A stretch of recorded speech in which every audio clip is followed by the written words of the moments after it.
Hello दोस्तों, आज के इस वीडियो में संख्या पद्धति का कुछ महत्वपूर्ण प्रश्न लेकर के आया हूं, जो इस प्रकार के प्रश्न group D, NTPC, ALP, SSC, bank एवं अन्य सभी परीक्षा में पूछे जाते हैं।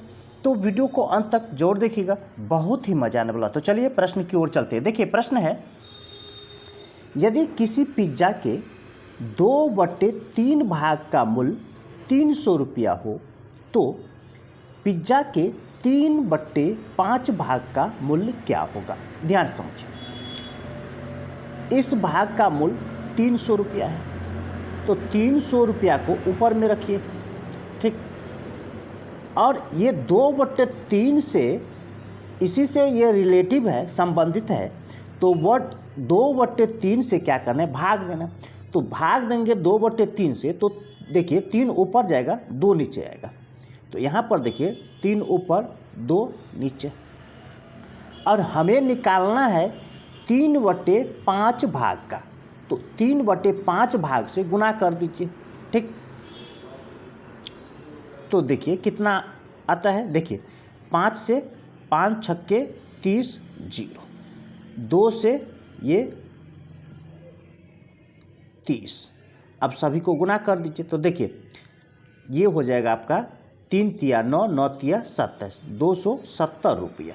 ये आपका डी आंसर होगा। चलिए अगले प्रश्न की ओर चलते हैं। एक 2 अंकों की संख्या के अंकों का योग 11 है। यदि हम उसके अंकों को परस्पर बदल देते हैं तो बनी हुई नई संख्या मूल संख्या से 45 कम हो जाती है। मूल संख्या ज्ञात करें। ध्यान से समझिए, जब भी आपको ऐसे प्रश्न मिले, आप ऑप्शन विधि से ही बनाने का प्रयास कीजिए। ऑप्शन विधि बनाने से अच्छा रहता है, समय कम लगता है, ठीक। तो यहाँ पर देखिए, सबसे पहले कंडीशन पहले में क्या कह रहा है, कंडीशन पहला है कि अंकों का योग जो है, उसके अंकों का योग 11 हो रहा है। तो ऑप्शन ए में देखिए, ऑप्शन ए में यहाँ पर 92 है, तो यहाँ पर देखिए इस दोनों को जोड़ते 11 आ रहा है, पहला तो मिल गया।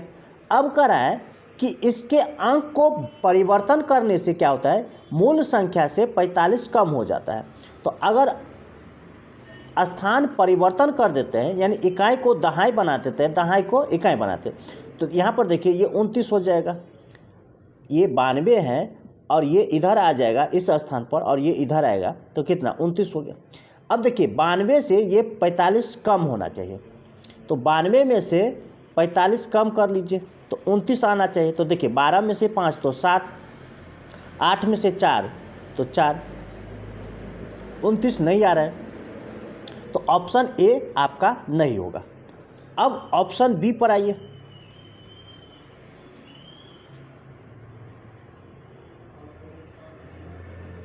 ऑप्शन बी पर आइए, ठीक।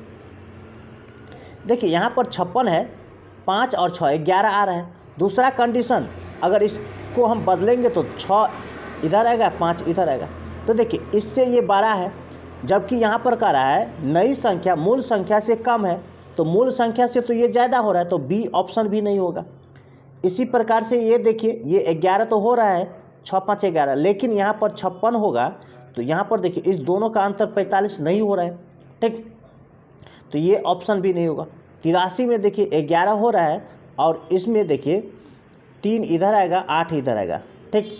अब 83 में से 45 घटाएंगे तो यहाँ पर 38 आ रहा है। तो देखिए 83 में से 45 घटा दीजिए, 13 में से 5 तो 8, 7 में से 4 तो 3, देखिए 38 आ गया। तो ऑप्शन डी आपका आंसर होगा। चलिए अगले प्रश्न की ओर चलते हैं। एक 2 अंकों की संख्या के अंकों का योग 13 है। यदि उन अंकों को आपस में बदल दिया जाता है तो संख्या 27 से घटती है। बदली हुई संख्या ज्ञात कीजिए। ध्यान से समझिए, ऐसे प्रश्न को ना ऑप्शन विधि से ही बनाना बेहतर होता है। देखिए यहाँ पर सबसे पहले कह रहा है कि बदली हुई संख्या ज्ञात कीजिए, मतलब मूल संख्या नहीं है इसमें, ठीक है, ये बदली हुई संख्या है, नई संख्या। तो नई संख्या हो या मूल संख्या हो, अंकों का योग तो 13 होना ही चाहिए, ठीक। तो ऑप्शन में देखिए, ऑप्शन ए में ये 85 है, ठीक। तो ऑप्शन ए में देखिए 8 और 5 13 आ रहा है। अब कह रहा है ये बदली हुई संख्या है, पहले से क्या है 27 कम आना चाहिए। तो अगर इसको हम बदल देंगे स्थान तो 58 आ रहा है। तो देखिए ये 85 से ये कम है, तो ये 85 से ज़्यादा होता। ये हो गया बदली हुई संख्या और ये हो गया मूल संख्या। तो क्या कर रहा है, तो संख्या 27 से घटती है, तो मूल संख्या से 27 ये कम होना चाहिए, जबकि ये अधिक है, तो ऑप्शन ए तो होगा नहीं। ठीक, अब आइए देखिए यहाँ पर 76, ये 13 तो हो रहा है, लेकिन परिवर्तन करेंगे तो ये 6 और 7 हो जाएगा। अब देखिए ये जो है बदली हुई संख्या है और मूल संख्या ये है, तो ये मूल संख्या से अधिक हो रहा है, जबकि 27 कम होना चाहिए, तो ऑप्शन बी भी नहीं होगा आंसर। ठीक, अब यहाँ पर देखिए ये 67 है, तो बदलेंगे तो ये 76 हो जाएगा। ठीक, अब देखिए यहाँ पर 27 का है कम है। ठीक, तो इसमें से 27 घटाएंगे तो 67 आना चाहिए। तो देखिए 16 में से 7 तो 9, 6 में से 2 तो 4, नहीं आ रहा है, ऑप्शन सी भी नहीं होगा। अब देखिए यहाँ पर 58, देखिए 58 है,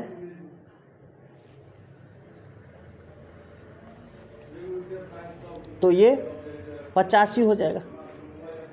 अंक को बदलेंगे तो 85 हो जाएगा। इसमें से 27 घटाइए तो 58 आना चाहिए। तो देखिए 15 में से 7 तो 8, 7 में से 2 तो 5, 58। तो ऑप्शन डी आपका आंसर होगा। चलिए अगले प्रश्न की ओर चलते हैं।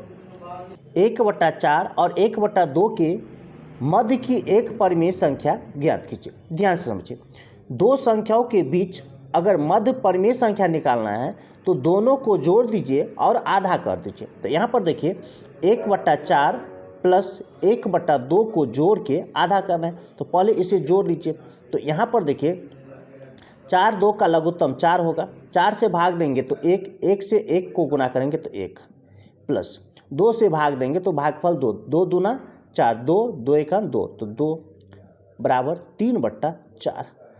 और इसे आधा करेंगे तो इसका अर्थ हुआ इसे 1/2 से गुना कर दीजिए, तो ये हो जाएगा आपका 3/8 आंसर। ये आपका डी आंसर होगा। चलिए अगले प्रश्न की ओर चलते हैं। देखिए 5 और 7 के बीच आने वाली परिमेय संख्याओं की संख्या कितनी है। देखिए दो परिमेय संख्या के बीच जो होता है परिमेय संख्या वह अनंत होता है। ठीक, दो परिमेय संख्याओं के बीच अनंत परिमेय संख्या होता है, तो ये आपका सी आंसर होगा। चलिए अगले प्रश्न की ओर चलते हैं। निम्नलिखित में इकाई का अंक ज्ञात कीजिए। ध्यान समझिए, यहाँ पर ये जो दिया गया है ये आधार है और ये जो 102 दिया गया है ये क्या है, घात है। तो आधार में सिर्फ इकाई अंक लीजिए, तो आधार में देखिए सिर्फ 4 लेंगे, और ये घात में क्या करना है, आपको 4 से भाग देना है और शेष जो बचेगा वही लेना है। तो 102 को 4 से भाग देंगे तो शेष जो है सिर्फ 2 बचेगा, तो 2 लीजिए और प्लस। ठीक, यहाँ पर भी 4, इसमें 4 से भाग देंगे तो 3 शेष बचेगा। अब देखिए 4 का स्क्वायर मतलब 4 चौका 16, तो 6 आएगा, सिर्फ इकाई अंक लेना है। 16 आएगा तो इकाई अंक कितना, 6। और इसमें देखिए 4 को 3 बार गुना करेंगे। ठीक है, तो देखिए 4 चौका 16, तो 6, 6 चौक 24, तो 4, यहाँ पर 4 लीजिए। और दोनों को जोड़ेंगे तो देखिए 6 4 10, 10 में देखिए इकाई अंक कितना, 0 है, तो 0 आपका आंसर होगा। ये सी आंसर होगा। चलिए अगले प्रश्न की ओर चलते हैं।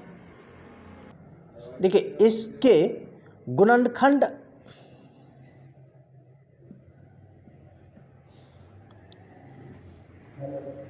देखिए इसका कह रहा है गुणनफल का कुल अभाज्य गुणनखंड ज्ञात कीजिए। ध्यान समझिए, सबसे पहले 16 का फैक्टर तोड़िए अभाज्य के रूप में। तो 16 का अभाज्य गुणनखंड होगा, देखिए 2 से 8, 2 से 4, 2 से 2, यानी 2 कितने बार है, 4 बार।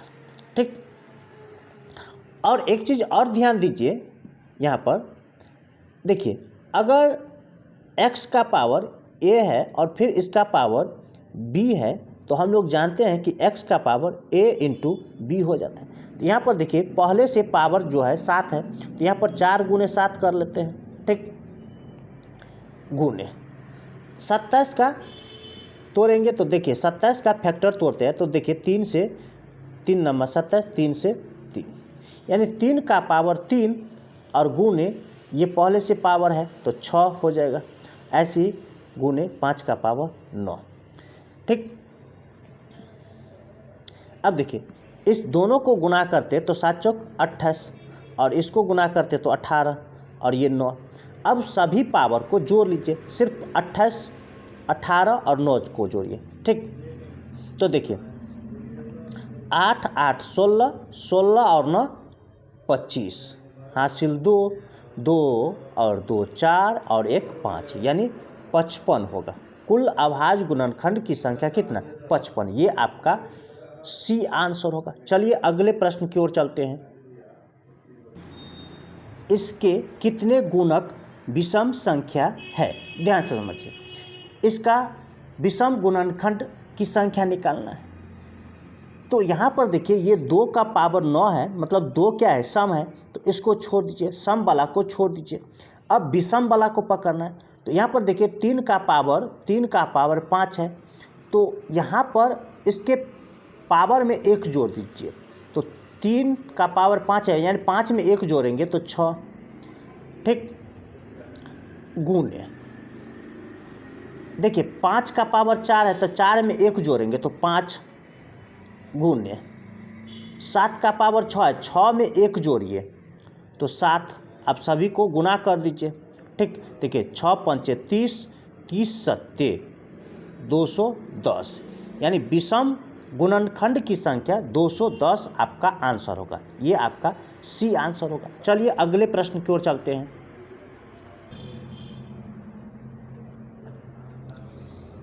इसके कितने गुणक सम संख्या है? ध्यान से समझिए, इसका अर्थ हुआ सम गुणनखंड की संख्या निकालना है। तो यहाँ पर देखिए ये सम है, 2 क्या है? सम है, फैक्टर। तो इसका घात जैसे है वैसे ही रखिए, तो 8 गुने, अब विषम संख्या का पावर में 1 जोड़िए। तो यहाँ पर 3 का पावर 2 है, तो 2 में 1 जोड़ेंगे तो 3। देखिए 5 का पावर 3 है, 3 में 1 जोड़ेंगे तो 4, और 7 का पावर 5 है, 5 में 1 जोड़ेंगे तो 6। अब इन सभी को गुना कर दीजिए, ठीक। देखिए 4 तिया 12, 12 अट्ठे 96, 96 को 6 से गुना कर दीजिए।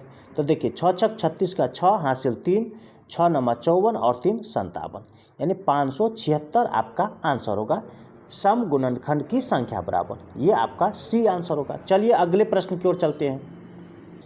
19 फैक्टर के 100वें स्थानीय मान का अंक बताइए। ध्यान समझिए, जैसे यहाँ पर संख्या है, कोई भी संख्या मान लेते हैं, यहाँ पर कोई भी संख्या, तो यहाँ से देखिए इकाई, दहाई, सैकड़ा, ठीक। तो यहाँ पर देखिए 100वें स्थान पर कौन सा अंक है? 3 है। तो यही हमें 19 के फैक्टर में 100वें स्थान का अंक निकालना है। तो कैसे निकालेंगे? ध्यान से समझिए। देखिए 19 फैक्टर को सबसे पहले हमें तोड़ना होगा। तो यहाँ पर 19 फैक्टर को कैसे तोड़ेंगे? तो देखिए 19 गुने 18 गुने 17 गुने 16 गुने 15 गुने, ऐसे करके कहाँ 1 तक आना होगा। तो एक चीज़ ध्यान से समझिए, यहाँ पर हमें निकालना होगा पहले 2 और गुने 5 निकालना होगा। तो यहाँ पर 2 तो बहुत बार आएगा, 5 सिर्फ देख लेते हैं इस फैक्टर में 5 कितनी बार। तो यहाँ पर देखिए 15 में 1 5 होगा, ठीक। और ऐसे करके आएगा 1 10 आएगा, ठीक, 1 10 भी आएगा। तो यहाँ पर देखिए 10 में भी 1 5 होगा और एक आगे 5 आएगा, जैसे 6 गुने 5, तो 1 5 और आएगा। तो यहाँ पर देखिए 5 जो है कितने बार है? 3 बार है। और 2 तो इसमें बहुत सारा होगा, देखिए 16 भी है, 18 भी है, 14 भी आएगा, तो 2 भी बहुत सारा आएगा। तो मान लेते हैं यहाँ पर तत्काल 3 है। अब देखिए यहाँ पर 0 जो है कितना बन जाएगा? देखिए 2 पंचे 10, यानी 10 गुने 3,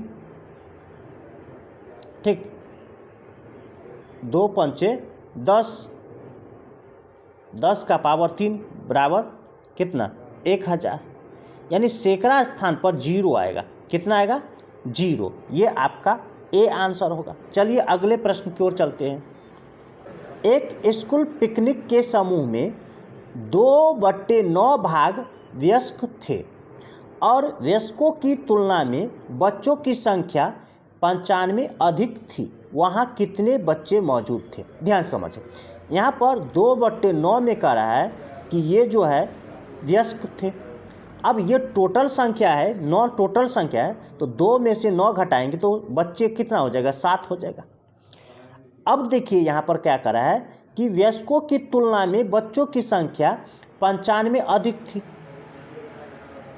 ठीक, 95 अधिक थी, तो इस दोनों का अंतर कितना हो जाएगा 5।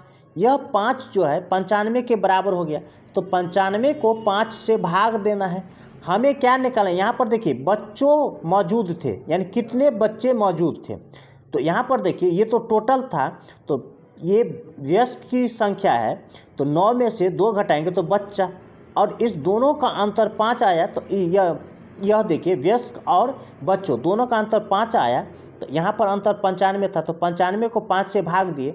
हमें निकालना है बच्चों की संख्या, तो 7 से क्या करना होगा, गुना कर दीजिए। ठीक, देखिए 5 से 19 पंचे 95, 19 सत्ते कितना हो जाएगा, देखिए 133 आपका आंसर होगा। देखिए 7 नमा 63 का 3 हासिल 6, 7 एकान 7 और 6 13। ये आपका बी आंसर होगा। चलिए अगले प्रश्न की ओर चलते हैं। एक संख्या का वर्ग उसी संख्या के दोगुने से 3 अधिक है, वह संभावित संख्या क्या है? ध्यान समझिए, यहाँ पर ऑप्शन में 2 संख्या दिया गया है संभावित। ठीक, तो यहाँ पर देखिए कह रहा है कि इसका वर्ग, तो 1 का वर्ग करेंगे तो 1, और 1 का दोगुना, तो 1 का दोगुना 2, इस दोनों का अंतर 3 आना चाहिए, तो अंतर तो 3 है नहीं, तो ऑप्शन नंबर ए नहीं होगा।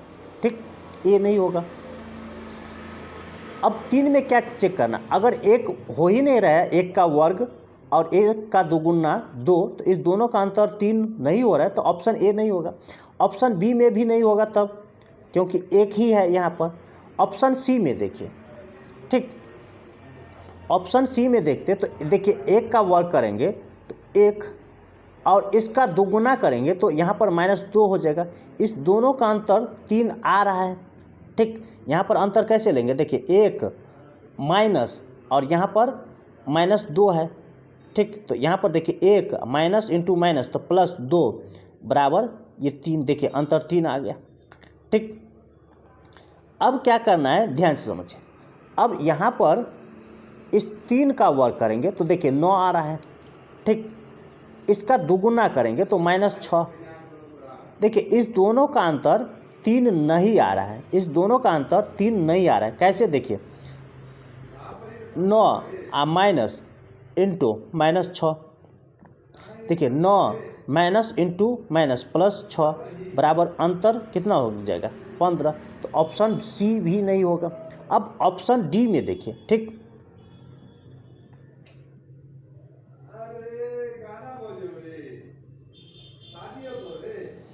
यहाँ पर देखिए 1 का वर्ग माइनस 1 का वर्ग 1, और इसका दोगुना करेंगे तो -2, इस दोनों का अंतर 3 आ गया।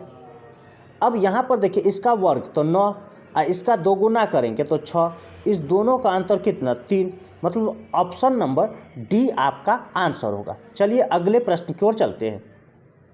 इसका अनुक्रमानुपाती है।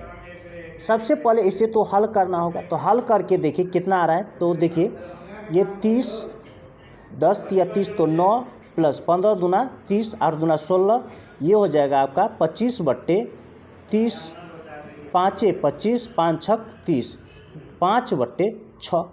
अब अनुक्रमानुपाती निकालना है, तो इसको पलट देना है, यानी अंश को हर और हर को अंश, यानी 6/5 आपका आंसर होगा। ये सी आंसर होगा। चलिए अगले प्रश्न की ओर चलते हैं। इसका मान ज्ञात करें। ध्यान समझिए, यहाँ पर 52 है और माइनस ये देखिए मोड के अंदर में है, क्या है मोड के अंदर में, तो 8 माइनस 20 है, तो यहाँ पर देखिए मोड के अंदर ये हो जाएगा -12।